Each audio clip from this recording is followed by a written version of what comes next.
Sebelumnya terima kasih buat Bapak yang sudah tekan untuk diwawancarai. Sebelumnya kami dari mahasiswa Universitas Selamat Riyadi Solo ingin mewawancarai Bapak terkait pemerataan aksesibilitas infrastruktur publik bagi penyandang disabilitas terutama tunanetra. Sebelumnya bisa berbicara dengan Bapak siapa? Saya Bapak Selamat Widodo. Oke, baik Bapak Selamat Widodo, saya Ayu Nini yang nanti akan mewawancarai Bapak. Bisa saya tanyakan pertanyaan ini, apakah bisa diceritakan kondisi Bapak terkait tunanetra yang dialami Bapak dan juga aktivitas sehari-hari apa yang biasa dilakukan Bapak Selamat Widodo? Yo, aktivitas sehari-hari sebagai guru mahasiswa. Guru mahasiswa atau guru pijat. Saat beraktivitas di luar rumah niku, Bapak biasanya menggunakan fasilitas publik seperti apa? Atau sering digunakan Bapak ngoten? Yo, aktivitas itu apa ya? Yang digunakan di Sebagai luar. tongkat no. Anjir. Digunakan sebagai tongkat. Biasanya Bapak jalan ngoten niku apakah pernah jalan di jalan umum biasa? Pernah. Anjir. Biasanya Bapak hanya mengikuti arahan dari tongkat yang Bapak arahkan atau menggunakan jalan di umum yang ada garis kuning itu? Hanya tongkat? Anu kan, sebenarnya kan dalam waktu berjalan kan itu ada pendidikannya. Sekolah itu diajarkan berjalan. Oh, nggih. Begini cara nyebrang cara berjalan di jalan raya. Oh, berarti Bapak sebelumnya pernah belajar? Ya, pernah belajar. Oh, iya. Lalu pertanyaan selanjutnya, apakah fasilitas-fasilitas yang digunakan Bapak selama ini udah mewadai dan ramah untuk difabel, terutama tunanetra seperti Bapak? Oh, sudah. Iya. Apakah pemerintah juga sudah memberikan fasilitas secara merata dari baik di fasilitas jalanan umum atau belum? Dari Bapak sendiri bagaimana? Fasilitasnya ya kayaknya sudah. Ini pertanyaan terakhir. Pernah tidak Bapak mengalami kesulitan saat menggunakan fasilitas umum? Jadi Bapak itu kesusahan pas di umum menggunakan fasilitas dari pemerintah yang sudah disediakan? Tidak kesulitan. Oh, tidak. Jadi sejauh ini Bapak sudah bisa diterima bahwa fasilitas dari pemerintah itu sudah memadai dan cukup baik ya. Baik, terima kasih ya Bapak buat wawancaranya. Saya pamit undur diri. Apabila ada salah kata mohon maaf. Ya Pak. Iya. Terima kasih. Iya.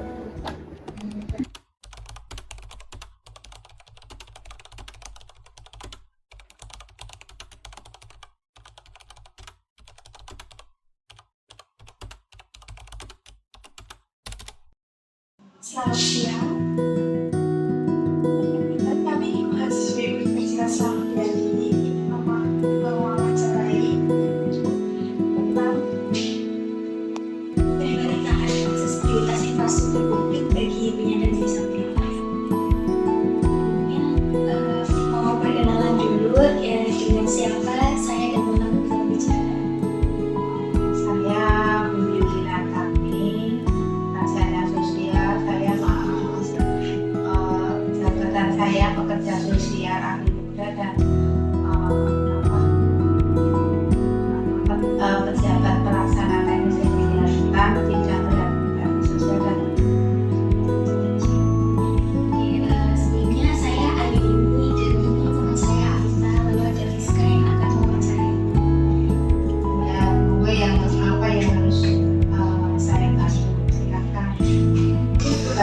di media sosial itu apa saja dalam mengakses khususnya disabilitas, yaitu pendampingan dan rehabilitasi sosial, kemudian sosialisasi program-program bimbingan pendampingan, kemudian melaksanakan rujukan, rekomendasi, penyampaian kolaborasi dengan pihak lainnya, dengan mitra kerja. Kemudian kita memfasilitasi ada aplikasi layanan untuk disabilitas, yaitu Lapis Mobile, layanan disabilitas mandiri. Di situ bisa mengisi apa yang dibutuhkan oleh disabilitas. Jadi disabilitas itu tidak perlu datang ke kantor, cukup dengan di rumah atau di mana saja membuka aplikasi bisa terpenuhi kebutuhannya. Jadi dilakukan secara online. Iya. Baik Ibu, pertanyaan selanjutnya berhubungan dengan layanan dinas sosial. Bagaimana langkah-langkah yang harus dilakukan oleh pihak dinas sosial dalam proses penerbitan kartu difabel untuk pemegang hak yang membutuhkan akses parkir dan PDA? Ini Mbak, dalam rangka untuk penerbitan kartu penyandang disabilitas ini, dinas sosial ini lagi proses untuk pembuatan kartu. Ini kita awali dengan pendataan disabilitas. Dari hasil nanti pendataan disabilitas, kita rekap berapa jumlah penyandang disabilitas, nanti baru kita usulkan ke Kementerian Sosial. Karena yang menerbitkan kartu disabilitas itu dari Kementerian Sosial. Saat ini dalam proses untuk penerbitan karena peraturan baru juga. Iya. Berarti sudah jelas nanti ketika pendataan akan diterapkan gitu untuk orang-orang yang membutuhkan seperti ini Bapak tadi. Ya, harapannya semua nanti para penyandang disabilitas punya kartu kayak seperti KTP gitu.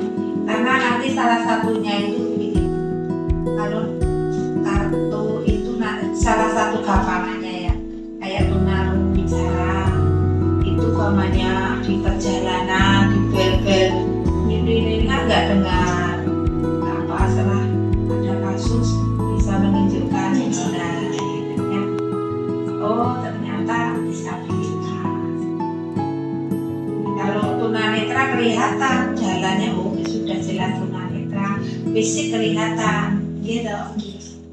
Mental kelihatannya, kalau tunarungu bicara kan nggak kelihatan, kalau nggak menunjukkan.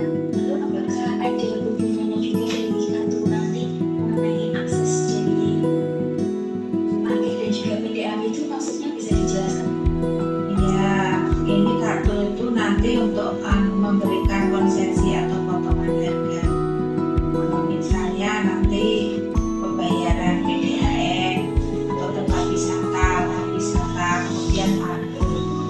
Untuk potongan harga dari maksudnya berbeda dari orang yang biasa dengan Iya, kalau penyandang disabilitas namanya PDAM-nya habis 100.000, ada potongan 10.000, berarti hanya membayar 90.000. Potongan harga sudah ditetapkan di dalam 10%, tapi belum berlaku karena tidak ada, belum adanya kartu disabilitas.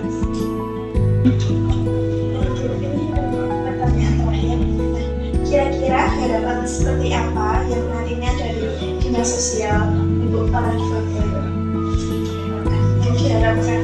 Ya, diharapkan kita kan pemerintah ya, para penyandang disabilitas harapannya bisa melaksanakan fungsi sosialnya mandiri tanpa ketergantungan orang lain. Kan sekarang banyak disabilitas itu memperoleh fasilitas dari pemerintah seperti CPNS berapa persen kotanya, kemudian tenaga kerja di perusahaan itu ada kotanya, kemudian di swasta negeri dan ya itu salah satunya harapannya bisa mandiri. Sekolah juga tidak dibatasi sekarang, bahkan banyak disabilitas itu pada kuliah. Jadi tidak ada perbedaan lagi. Tidak ada, sekarang udah jalur sekolah, mau sekolah ke negeri ada jalur afirmasi. Jadi tidak ada halangan lagi untuk menjadi maju lah, semuanya bisa dipenuhi oleh pemerintah. Tidak ada diskriminasi. Baik Ibu ini terima kasih atas waktu yang sudah diberikan, sudah segar untuk diwawancarai. Semoga apa yang disampaikan Ibu bisa memberikan informasi yang baik bagi masyarakat nantinya dan tidak ada pikiran gimana difabel itu ada diskriminasi. Terima kasih Ibu. Mohon maaf kalau ada salah kata dari saya dan teman-teman. Sama-sama, semoga apa saya ya harapannya sebagai itu mudah-mudahan disabilitas itu tadi mandiri, tidak membebani orang lain, bisa mudah. Soalnya kalau pemerintah sudah menjamin banyak, tidak ada diskriminasi. Terima kasih Ibu. Ya.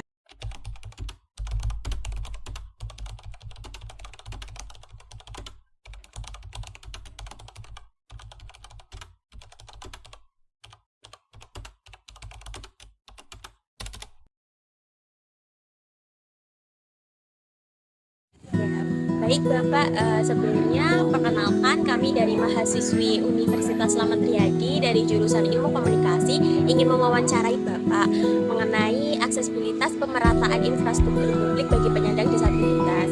Nah, saya berbicara dengan Bapak siapa? Dari Bapak Anton. Oh ya, Bapak Anton, saya Ayu Nini yang akan mewawancarai Bapak. Salam kenal aja Bapak. Ya, Sebelumnya izin bertanya, bisa diceritakan bagaimana kesehariannya Bapak Anton seperti ini sebagai penyandang disabilitas terutama tunanetra? ya. Pertama-tama pekerjaan saya dulu pertama waktu masih sekolah itu belajarnya kerawitan, terutama seni musik dulu pernah saya alami. Terus itu ada sering mengadakan pertunjukan. Kalau agama saya jarang, condongnya di kesenian. Tapi kalau pekerjaan pokok, pekerjaan pelajaran ekstrakurikuler itu memijat. Oh iya. Oh berarti dalam Bapak bekerja sebagai tukang pijat ini Bapak juga dahulunya pernah belajar dulu ya? Ya pernah belajar waktu dulu yang mengadakan Bakor Solo. Bisa diceritakan seperti apa Bapak mencari ilmu? Pertama-tama ya sekolah, waktu masuk sekolah itu kan baru kelas 1. Dulu itu pernah itu di keluarga, salah satu keluarga di DC bahwa kelas 1 kalau mau berjalan pulang itu kan sangat jauh. Terus saya itu salah satu keluarga, pokoknya di sini aja, nanti kalau belajar nggak usah pulang pergi, baik pulang seminggu sekali aja nggak apa-apa. Terus kalau berangkat ke sekolahan terus selama 3 tahun saya di kelas jauh, terus saya pindah ke SLB Pusat. SLB-nya Pusat itu dekat STM, pindah aja itu ya. Nah itu saya 4 tahun, terus tahun 98 pertengahan saya pindah di SLB sampai 2001. Di situ Bapak diajarkan apa saja Bapak? Kalau di situ keterampilannya pernah membuat taplak meja dari rambut bunga, terus buat sulak dari rapiak pernah, buat keset dari itu. dari satu kelapa itu. Oh iya. Nah, kalau di Solo itu ada pelajaran musik, ada pelajaran program kan apa? Sebelumnya Bapak apakah bisa menulis atau membaca Ya bisa, dengan braille itu ya? dengan braille bisa, dengan apa bisa. Oh iya.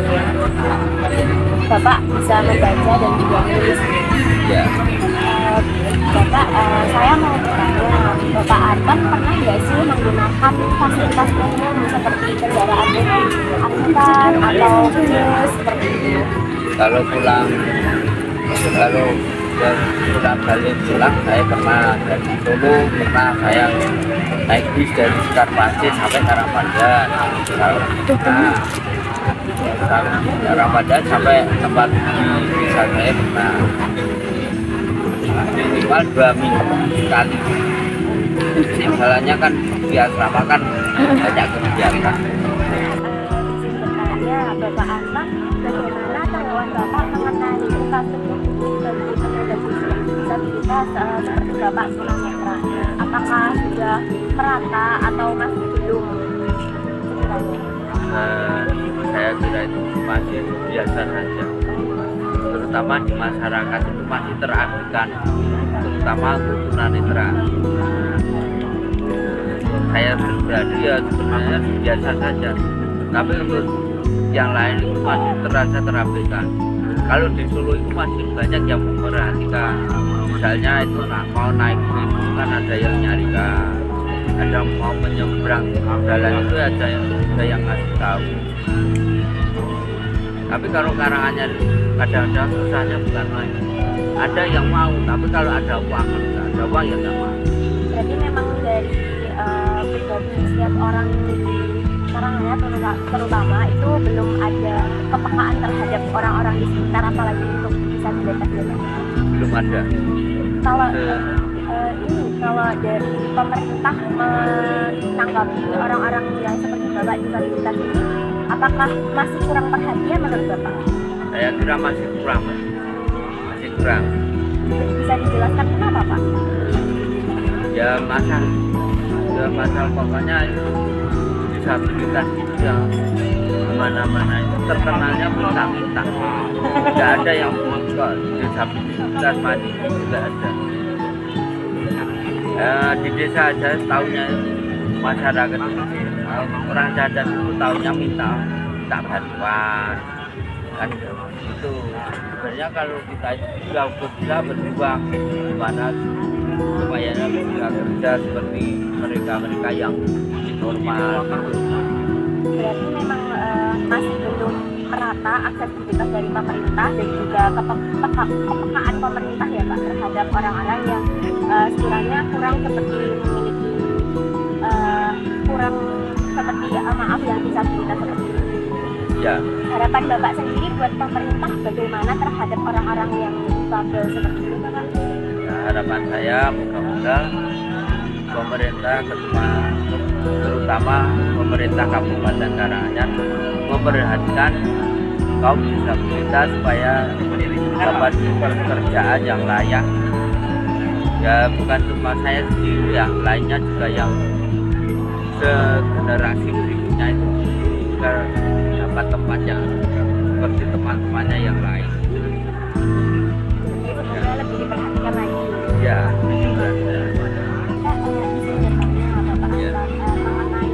Sebelumnya saya berwawancara di Pusat Karanganyar, katanya ada pemerataan akses mengenai program kartu untuk difabel. Nantinya itu ada pemotongan harga dari harga seperti air, lalu ada untuk pariwisata dan lain-lain. Itu tanggapan Bapak bagaimana?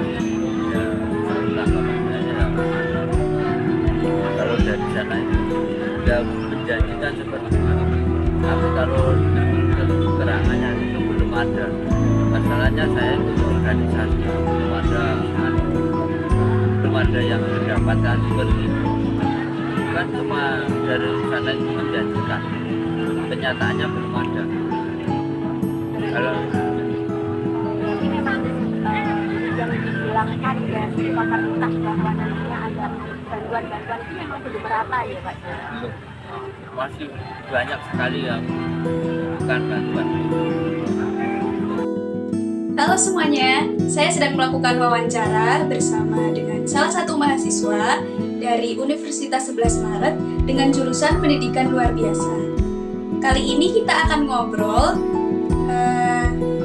tentang pemerataan aksesibilitas infrastruktur bagi penyandang disabilitas khususnya di lingkungan kampus dan sekitarnya. Yuk langsung aja kita mulai. Selamat sore. Terima kasih banyak atas waktunya. Perkenalkan, kami dari mahasiswi Universitas Selamat Riyadi Surakarta. Izin untuk mewawancarai mengenai pemerataan aksesibilitas infrastruktur publik bagi penyandang disabilitas. Saat ini saya berbicara dengan kakak siapa?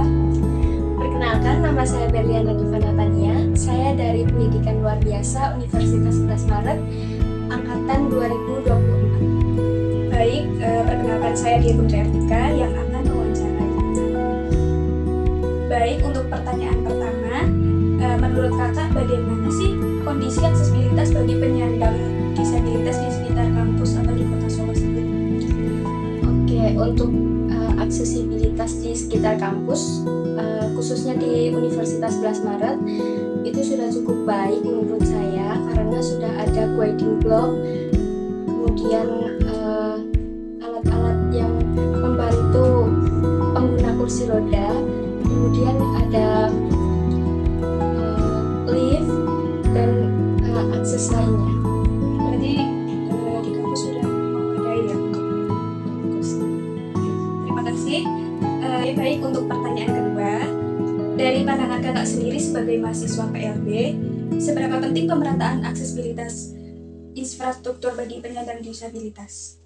Menurut saya sangat penting karena penyandang disabilitas juga perlu bermobilisasi, bersosialisasi, mengikuti kegiatan yang semestinya dilakukan oleh orang biasa, orang normal. Oke, baik. Selanjutnya pertanyaan yang terakhir, menurut kakak apakah di kampus UNS itu sendiri fasilitas untuk penyandang disabilitas itu sudah cukup memadai? Untuk fasilitas di UNS sudah cukup memadai, namun perlu ditingkatkan lagi agar mahasiswanya itu lebih sadar akan keberadaan penyandang disabilitas, seperti penggunaan lift yang masih sering digunakan oleh mahasiswa non-disabilitas. Nah, itu perlu diedukasi kembali. Oke, baik, untuk kakak Berliana, terima kasih untuk waktunya. Saya Diego Triartika, pamit undur.